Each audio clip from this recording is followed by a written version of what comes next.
সবসময় যত উৎসাহর কারণ হয় হচ্ছে পুরস্কার। সো অ্যাওয়ার্ড পেয়েছি, কাজের প্রতি আগ্রহ আরও বেড়েছে, দায়িত্বও বেড়ে গেছে। আমি ইউরোপে 5টা প্রোগ্রাম নিয়ে গিয়েছিলাম, তো 5টা দেশে 5টা প্রোগ্রাম করেছি। 5টা দেশ ছাড়াও আমরা জানি যে ইউরোপে আমরা একসাথে অনেকগুলো দেশ ঘুরতে পারি। সো ইউরোপটা টোরটা আমার একটা স্বপ্নের টোর ছিল, সেটা সুন্দর করে এসেছি। That's it. দেশে ফিরেই একটা নতুন নাটক শুরু করেছি, ধারাবাহিক নাটক, যেটা দীপ্ততে খুব শীঘ্রই আসছে।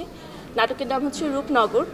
তো রূপনগরে একটু ভিন্নভাবে আসছি, এভাবে আমাকে কখনো দেখা যায়নি স্ক্রিনে। আমি কমার্শিয়াল করব না, আমি আগেও বলেছি। তো আমার গল্পভিত্তিক কোনো কাজ পেলে আমি করব। আমি যখন প্রথম কাজ শুরু করেছিলাম, আমার একটাই কথা ছিল যে আমি তাহসান ভাইয়ের সাথে একটা নাটক করতে চাই, আমি তার ডাই হার্ড ফ্যান।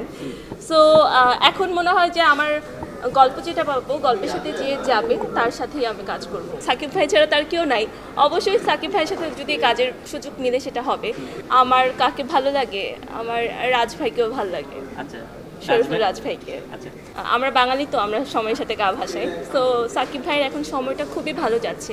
মানে আমাদের ইন্ডাস্ট্রিতে যদি নতুনভাবে একটা পথ শুরু হয়, সেটা সাকিব ভাই শুরু করেছে। এখন সাকিব ভাইয়ের পথে সবাই যেতে চায়। আমার মনে হয় না 2 কোটি টাকার জন্য সাকিব ভাই দেশ ছেড়ে চলে যাবে, কারণ সে দেশকে ভালোবাসে বিধায়। কিন্তু আমরা দেখেছি অনেক কাজের পরেও দেশের কাজগুলোকে অনেক প্রায়োরিটি দিয়ে করেছে। যেখানে বাংলাদেশের নাম উজ্জ্বল করছে, বাংলাদেশের নামকে বিশ্বের মাটিতে নিয়ে যাচ্ছে এভাবে, সেটা অবশ্যই ভালো করে দেখা। মাঝে মাঝে মনে হয় যে খুব ভালোই তো কাজ গেছে, মাঝে মাঝে মনে হয় যে প্যাটার্নটা অনেক চেঞ্জ হয়ে গেছে। এখন অ্যাজ দ্য আর্টিস্ট আমাদের নিজেদেরকে ডিসাইড করতে হবে আমরা আসলে কোন পথে যেতে চাই।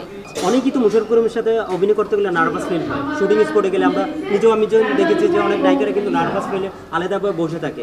আপনি কিরকম? না, ভাইয়া অনেক হেল্পফুল। ভাইয়া আমাদের প্রতিটা ক্যারেক্টার সব কিছু অনেক ধরে মানে ক্যারেক্টারে ঢুকাই ফেলে আর্টিস্টকে।